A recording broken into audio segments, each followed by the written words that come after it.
Manuel Urrutia says, did America's love for MythBusters put an unnecessary strain on your relationship with Jamie, pushing you further apart than what may naturally have happened? You know,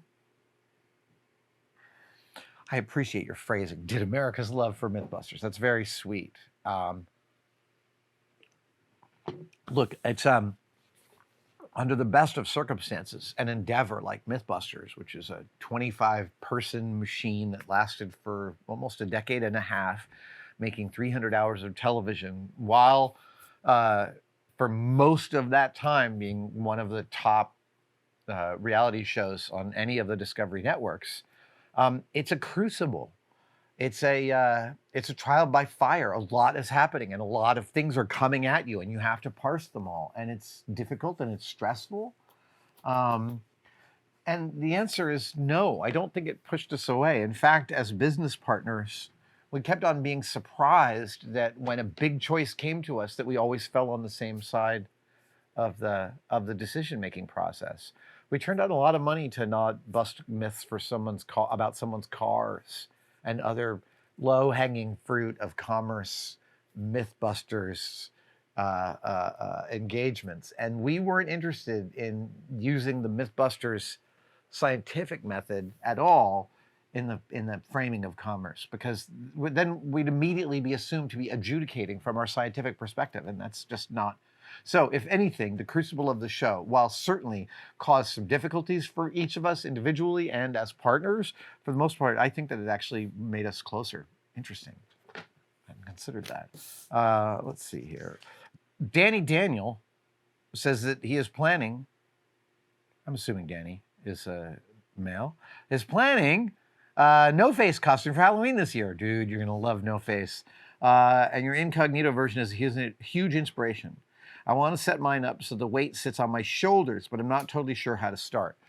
So if you want the weight to sit on your shoulders, you're going to need a couple of upside-down U's, and you can use hardware store aluminum. In every hardware store, there's like a rack of aluminum on which is a bunch of like 3, 4, and 6 foot pieces of, I think it's 60-63.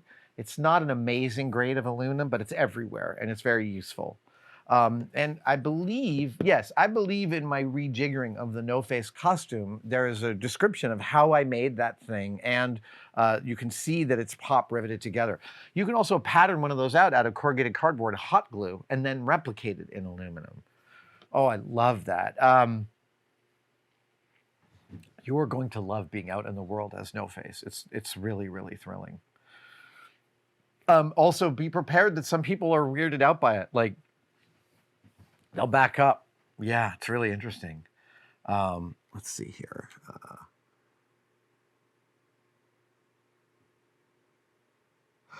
Exalted Cheese asks, my 9-year-old child spent hours working on a creative project and excitedly took it to school. During the day, some kids destroyed it and my child is heartbroken. Do you have any advice for growing up as a maker? Thank you. Dude, that's harsh. That's really, really rough. That would upset me greatly at 9 years old. It would upset me greatly today.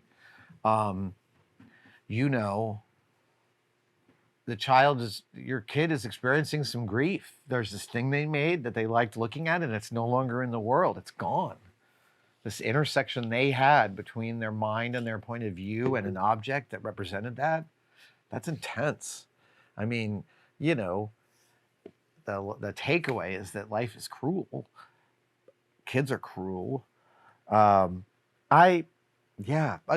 in high school art class with Mr. Benton, and this would be, I entered his class in 1981. That is where I really found my first maker self. I mean, I grew up around my dad who was always making stuff, but in high school art class, the teacher just saw the way I saw making things and gave me no rules.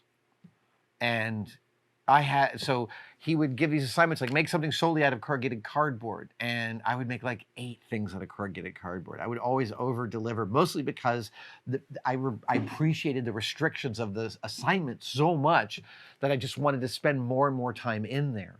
This led to, by the end of my junior year, the rafters of that art room were packed with a bunch of my stuff. Buildings that I had built, architectural models, my suit of armor that I had passed out the previous year in math class, all sorts of stuff. And the principal went into the art room over the summer and cleaned it out and got rid of like all of my stuff. And I came in my first day of my senior year, and I went over to the art class because I wanted to see my stuff, and it was all gone. And I was upset for months. I don't think I built stuff for almost a year. I went to class and I did stuff, but like I remember there being this long dry spell of being really, really mourning the things that I had lost. I consulted an attorney about it at the time that I worked with at this restaurant. I know I'm just asking my friends, what can I do? And the attorney was like, there's nothing you can do. It hurts. It hurts to lose stuff, and it hurts to lose it with disrespect. That's even more painful. Let us see here.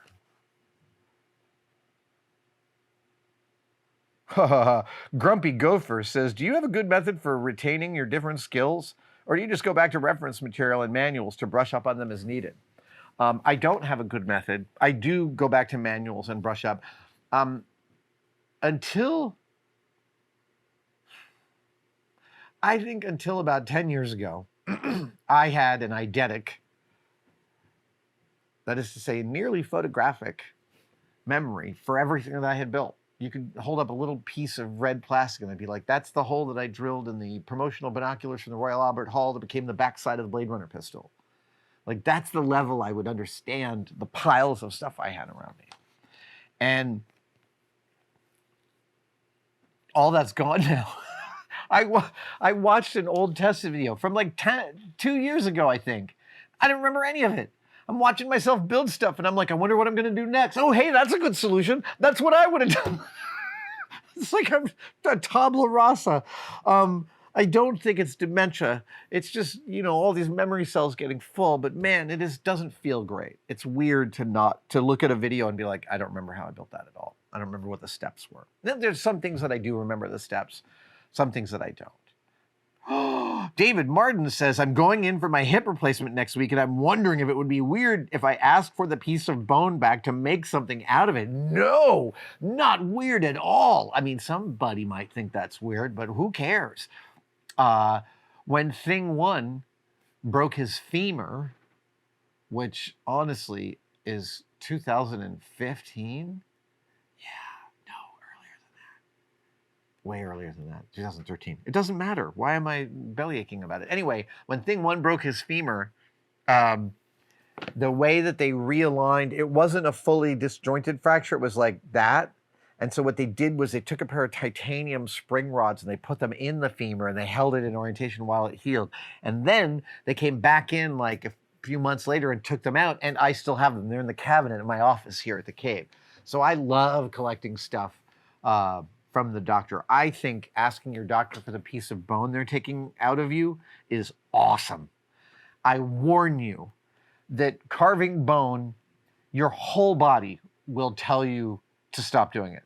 Like, the smell of sanded or cut bone is a terrible smell, and your body can tell that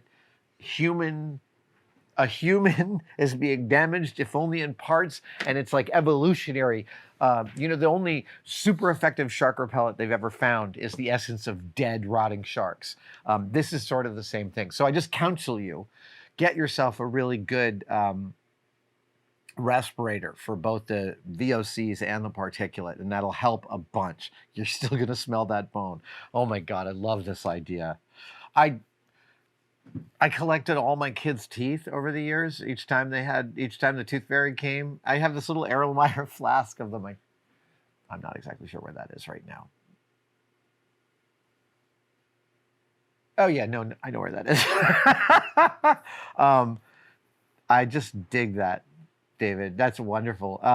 I have actually, you can buy replacement hips on eBay for not much dough because the moment they open the package, if they don't use it, they throw it out. So a hip replacement is beautiful, beautiful piece of equipment. Thank you for watching. I wanted to talk to you about Tested membership. The Tested members are a key community that we find really, really remarkable. That's very separate from Tested and from YouTube. The Tested members, they buy each other memberships during our live streams. So if you're wondering whether to become a member, watch one of our live streams and someone may just give you one.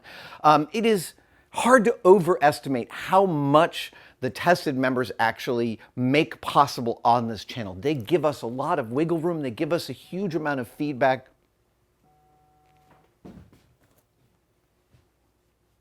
That's a member right now. Thank you so much for enjoying your membership. Link in the description for everything you need to know. And for all the members out there, thank you, thank you, thank you.